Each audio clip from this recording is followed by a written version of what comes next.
Hi everybody. This is my first video essay, so be patient with me.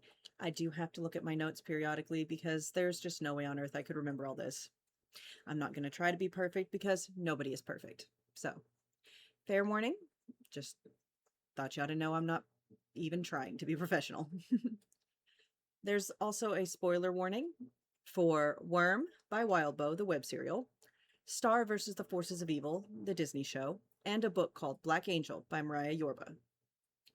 So, before we discuss Machiavellians in storytelling, we should probably discuss the Machiavellian personality type, which is characterized by manipulative behaviors, a willingness to exploit others, only caring about power and control, and emotional detachment.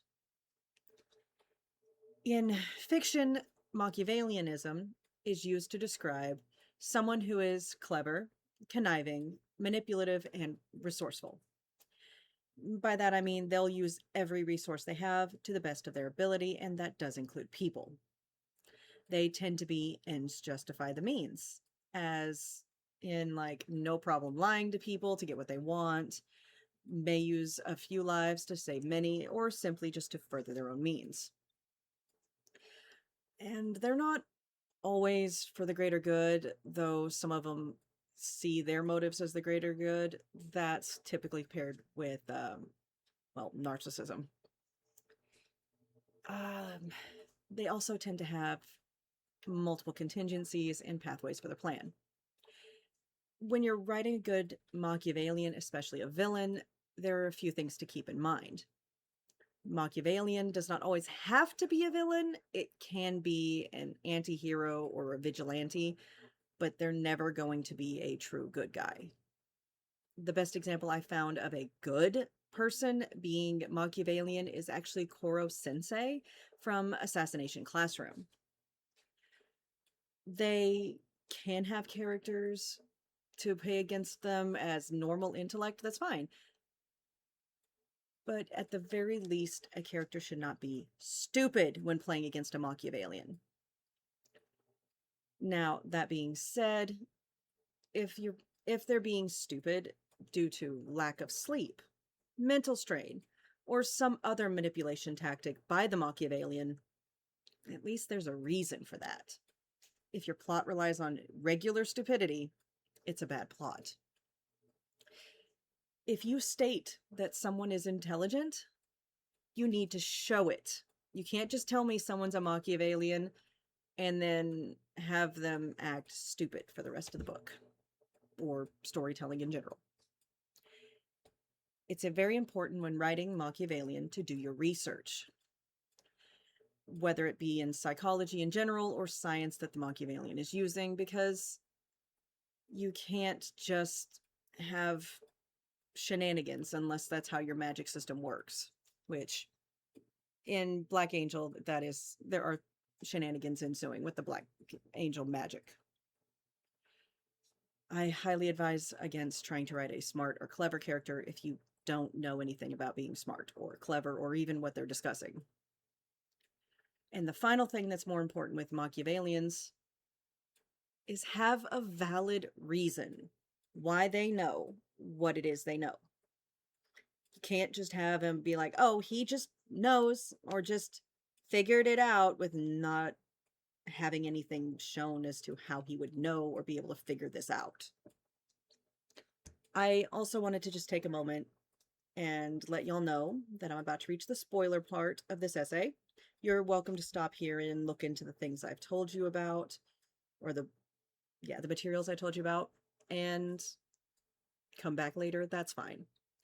But from here on out, there are going to be spoilers, starting with Worm by Wildbow. The Machiavellian I found in Worm by Wildbow is called Coil. Worm itself is a web serial released by Wildbow weekly. The main character is a superpowered teenage girl who controls bugs. She goes by the name Skitter. No, she did not actually pick that name. She didn't choose a name, and she was bug themed, and she annoyed the heroes, and the heroes called her Skitter. She joins up with and eventually opposes Coil, who is snake themed, as they're both villains with very, very different ideologies. Coil has the ability to split his timeline into two pieces, always when he can make one of two choices.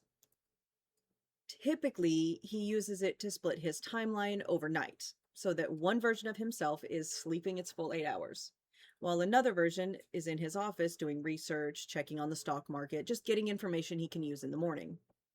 When he wakes up in the morning, the time and he lives both timelines simultaneously, mind you. When he wakes up in the morning, he dissolves the timeline that stayed up and got no sleep, keeps the information, and moves on with the other timeline. I know, a little busted when you can keep two timelines worth of information. If he dissolves the timeline though, it's not like he went back in time. It's more like he's already this way down the path and he's chosen this one over the other one. So if, say, he's in a building and he split his timeline and both of them went into the building and it blows up, he is going to blow up no matter which timeline he chooses. The only real way to defeat him is to make both timelines end the same way or trick him into dissolving one while the other one leads to the trap that you have set for him. When it comes to manipulative behaviors, he is constantly trying different manipulation methods using his timeline abilities. He's constantly shown as willing to exploit other villains, such as one called Tattletale with the ability to just learn things. If she has enough context clues, her mind can fill in a gap, even if there is no clue to that gap. It's just a magic inference. And it does have its limits, so it does not violate what I said before. So he tends to manipulate her or even Skitter. He tends to use the buying loyalty option. And I don't mean with cash always. Sometimes, but not always. His exact policy is everybody has a price, whether it's cash, a favor or two, or 10, supplies, or just his protection. All he really does care about, though, is power and destroying anyone who threatens his power. He does not care for anyone but himself and his goals. His ending is, by the way, spoiler, his ending is being shot in the head after he is outbid by Tattletale, who buys all his men, and sniveling like a coward trying to buy them back. By the way, up to this point, he has been a very proud and arrogant man. And all of that went out the window when he started losing. That's also a major flaw in his philosophy, though, is if you can buy someone, someone else can buy them from you. And I just found his ending very anticlimactic when they could have just, there's so many different ways. Setting up the two timelines where both of them are bad and would have ended in death would have been a better option, and I would have appreciated the cleverness more. But I'm not Worm by Wildbow. Like, I didn't write it, so if that's how Wildbow wants to go, that's fine. Machiavellians are actually really hard to write and even harder to destroy in a very satisfying way.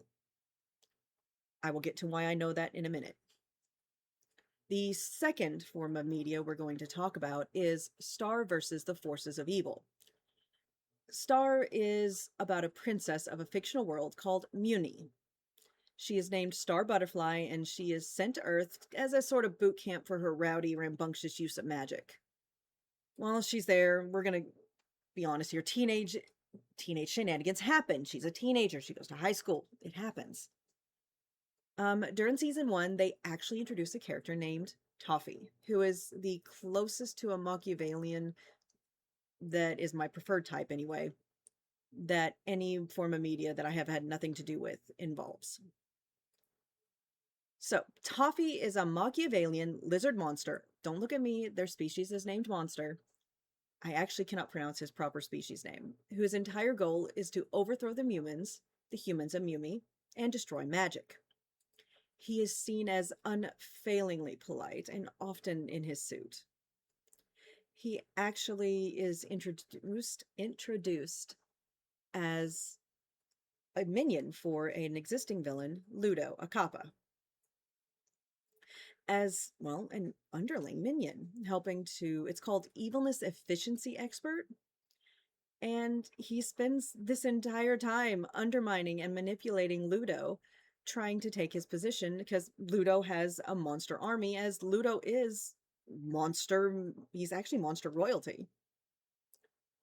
Once the monsters realize Toffee's a better leader with better plans, more emotional control, and everything, they decide to help him toss Ludo out. Honestly, in my opinion, Toffee is so well written right up to his ending. And again, dealing with Machiavellians is very hard.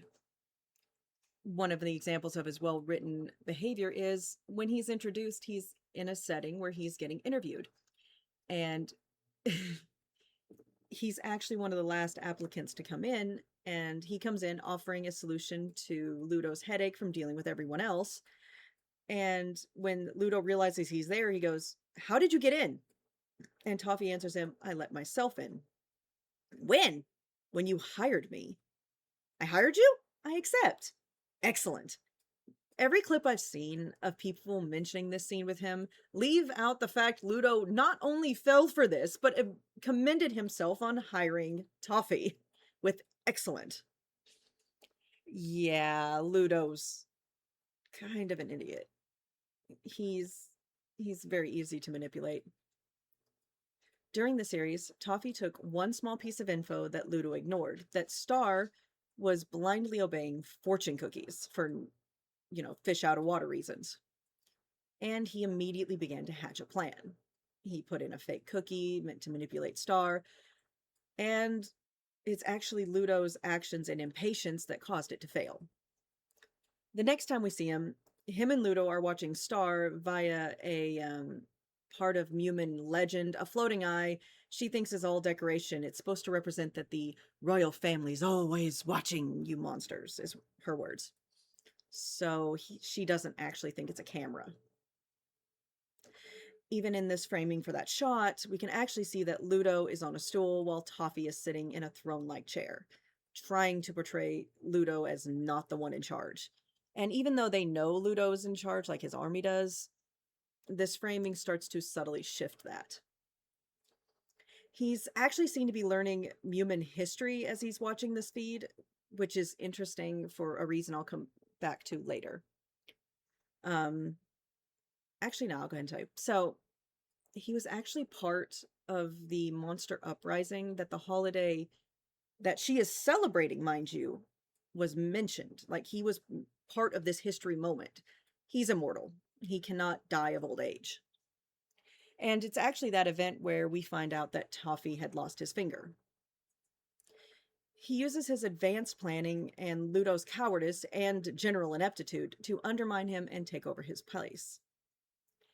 He kidnaps Star's best friend, puts her in an impenetrable box, and begins to crush him under threat that the only way he'll stop is if Star destroys her wand. Now, up to this point, he'd been nothing but polite to her best friend, and because he needed him alive and didn't see a point in being rude, he even offered him a sandwich. Marco called it an evil sandwich. But Star got the better of him. He actually, well, maybe. He actually knew that this would happen, but the wand blows up. It takes the castle with it, and Star jumps into the impenetrable box with her friend to survive. And Toffee is seen to be smiling as the bomb goes off, and he is left dead, by all means. He actually put his finger into the wand when he had possession of it temporarily, and when it blew up, he actually got to possess half of the broken wand. Ludo is the first person to find this wand, and he can hear Toffee whispering in it and guiding him, and eventually possessing him. After using Ludo to get his own body back, then it's revealed that was the plan. He knew he could get his finger back. He knew he could possess Ludo. He knew he could come back.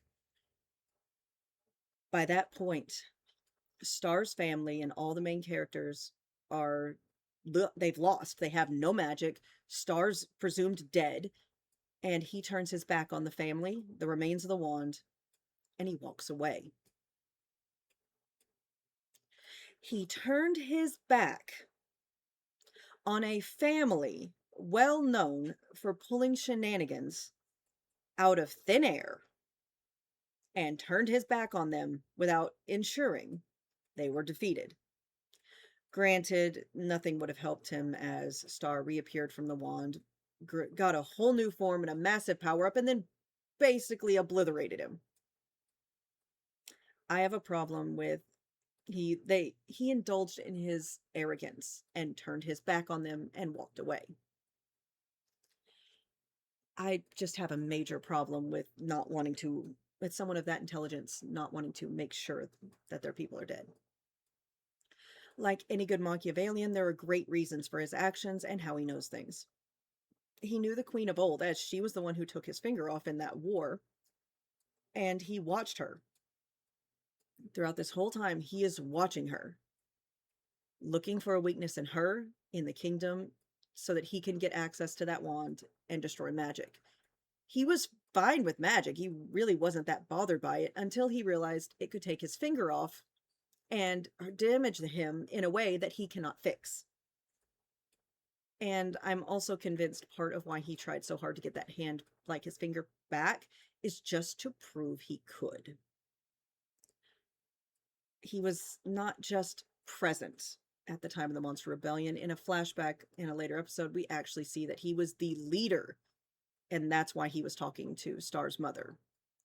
By the way, it is also heavily implied that he murdered Star's grandmother, and that's why her mother took the throne, and for her first action was to do black magic or dark magic to harm Toffee. And again, my beef with this ending is him turning and walking away. No one's distracting him, nothing like that. He just turned around. I feel he should have been watching them and had Ludo try something stupid, so he had to turn and look away, and then having all of that happen. I mean, honestly, they had to Deus Ex Machina this so that Star could defeat him in the first place. Machiavellians are hard to kill. So, I understand, but this is also someone you've almost confirmed as a murderer, and he wasn't trying to murder anyone. So, all right. If you're one of my friends or you want to read Black Angel spoiler-free, walk away here. This is your spoiler warning. Hi.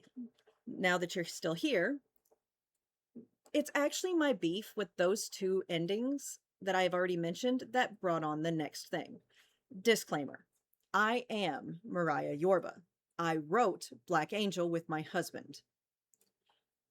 I wrote the book because I could not stand the ending for those two Machiavellians.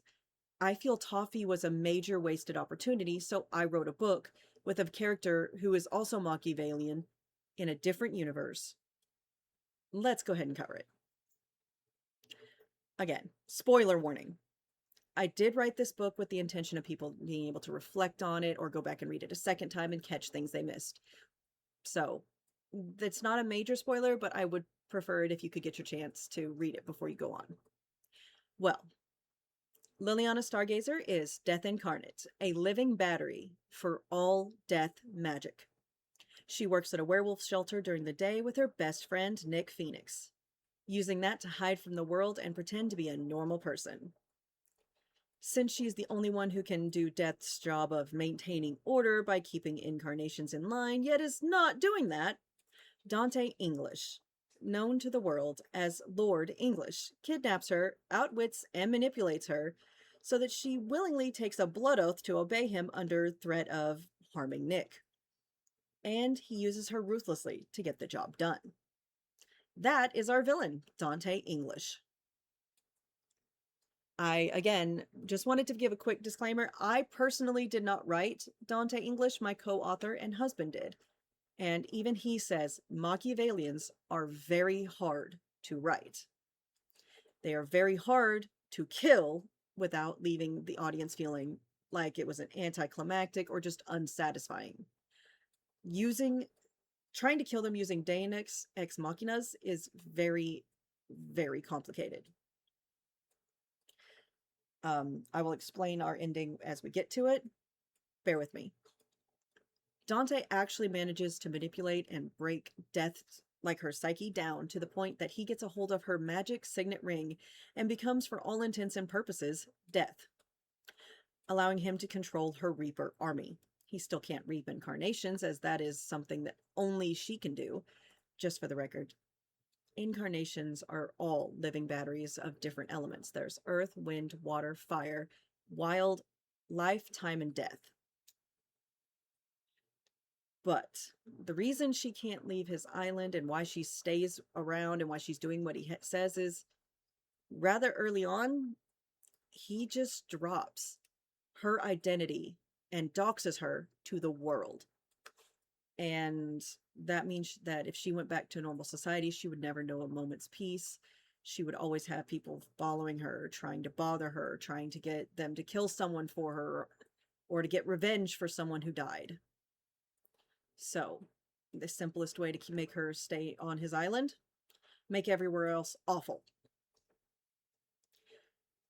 It should also be stated that Dante has the power of mastery over technologies and a deep, innate understanding of how they work, giving him access to a vast store of knowledge. Yes, he is a technopath.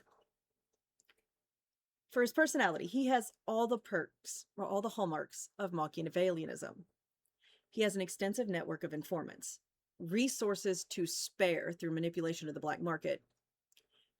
And like Toffee, he is unfailingly polite and always seen in a immaculate black suit. Unlike Coil, he is not emotional. Coil has a bad habit of when he's feeling the urge to kill somebody or someone's just annoying him, sometimes he splits his timeline with one solely dedicated to killing somebody. He says, and I quote, "I never kill anyone I can't do without." And then he'll just dissolve the timeline where he killed him and just have that catharsis. I find that self-indulgent, which defeats the purpose of the control. It's not control if you're indulging. So Dante doesn't let his vices impact his job. He also doesn't really bribe anyone who works for him, not in the same way Coil does. He tends to find people who are down on their luck, such as people sold on the black market. He has several people from that. They were being sold as slaves. He bought them, gave them a place to live, and says, "Hey, just work for me, and you can live here, and no one's going to bother you." He gets werewolves as well, where he built this island, and his people are they're not racist, they're not prejudiced against anything, but they're not each other. They're prejudiced against the governments, but that's because they work against the government on the black market, obviously. And this gives them a normal, happy life. Seemingly, he seems to actually care about them, listening to their concerns and everything. And he earns their undying loyalty. Something you can't buy with money and Coil's favors. Because Coil uses them as blackmail, Dante's more of an, "No, you're one of my workers. Of course I'll help you." And it builds a sense of loyalty. It should be stated that not all of the ways he gets his money is evil. There are cases where someone can't pay a lot of money, but they need like information on if someone's alive in a war zone. He'll take what they can spare only, or just none at all, and go get that information, or just provide it. He also makes a chunk of his money by, say, recently it was released that some scientists had made 3D printed rhino horn that are pure, they're actual made of horn, but they're all cloned from the same DNA. He would do stuff like that so no rhinos are hurt and sell it on the black market, control and regulate the illegal uses of pretty much any illegal use he can get his hands on. He's going to do that, including poaching. His policy is, if I control it, I can regulate it. He's actually also similar to Toffee in a lot of ways, which is exactly why I love Toffee as a character. From their calm demeanor, habit of undermining leaders and taking their place, penchant for gathering and leveraging intel, and their taste for fine suits in basically any setting, and they are all very similar. The major difference between them is actually how their ending happens. This, again, is the spoiler warning for the end of Black Angel. If you're interested in this universe where magic and science have grown together, stop here and go buy the book and give it a read and then come back. Okay. So, by the end, he has learned enough from using the small but not insignificant amount of death's power he has from the ring to permanently trap souls in coins. If this is done to an incarnation soul, then the world can be cut off completely from that source of magic. Like Toffee, his goal is to destroy magic.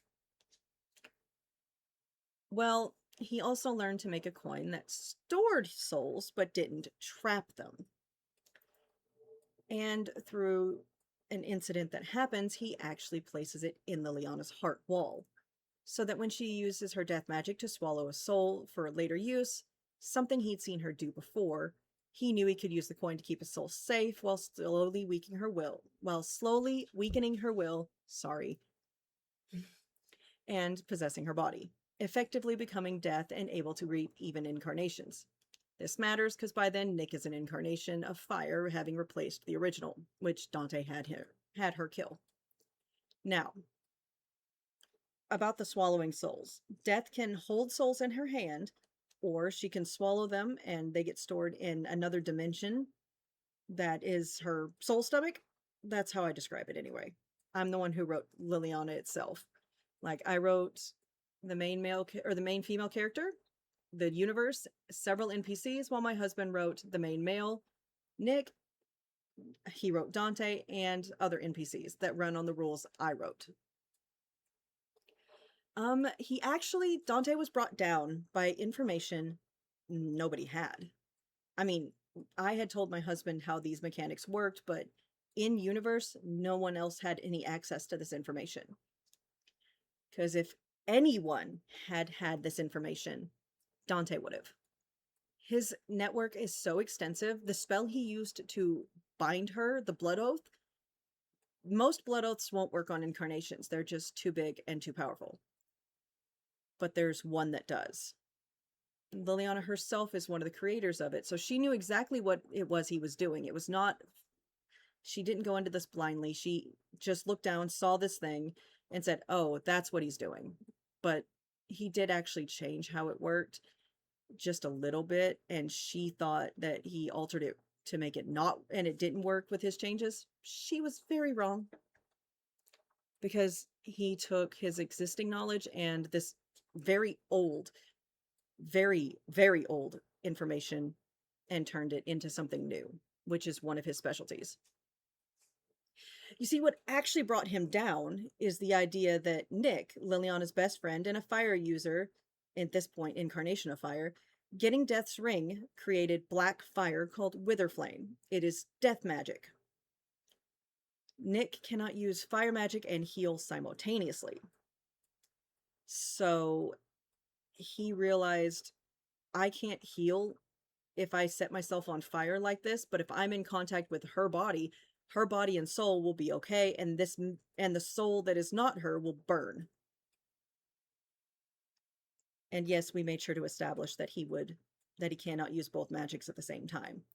So he burned himself away and encased his friend in wither flames that did not hurt her nor her soul, but burned Dante's soul away.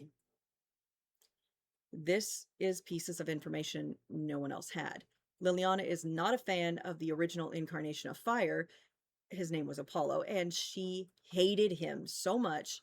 Wither flames had never existed until she met with Nick and let him have some of her death magic in the ring. So, one other catch to getting rid of Machiavellians is typically it's going to cost you, because that's the point. They are banking on you not being able to pay that price. That's why Nick had to sacrifice himself. Since no one's ever been exposed to wither flames, Nick, even when he was using it before, it was not actually touching him, it was about that far apart, pretending to be wings. Since no one's ever been exposed to them, no one knew what they did. Lily kind of knew, but she was not a fan of the incarnation again, so it's actually due to this lack of knowledge that Dante did let go of his control just a little bit and started celebrating.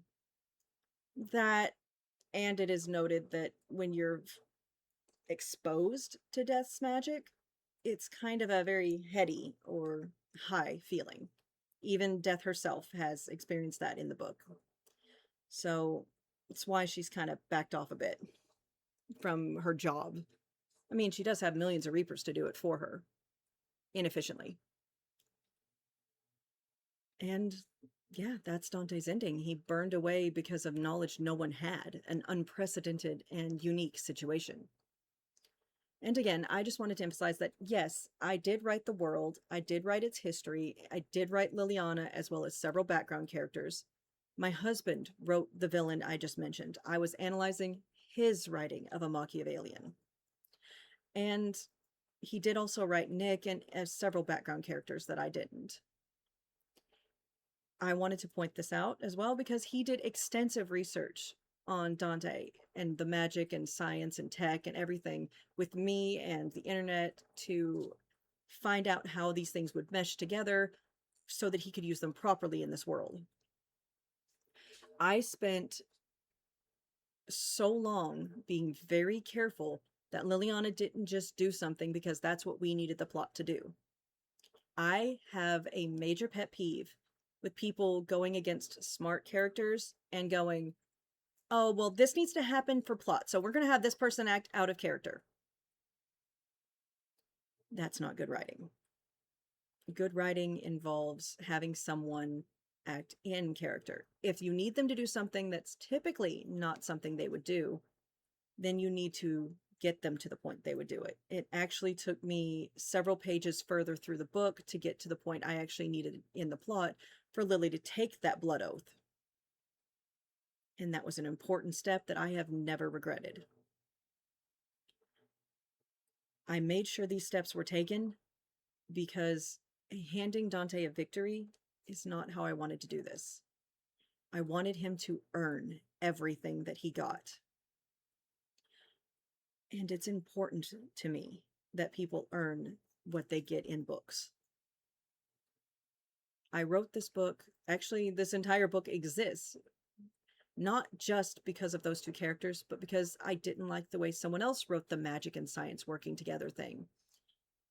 This essay exists simply because my book is not popular enough right now at 37 copies sold to have anyone write video essays on them, or essays at all.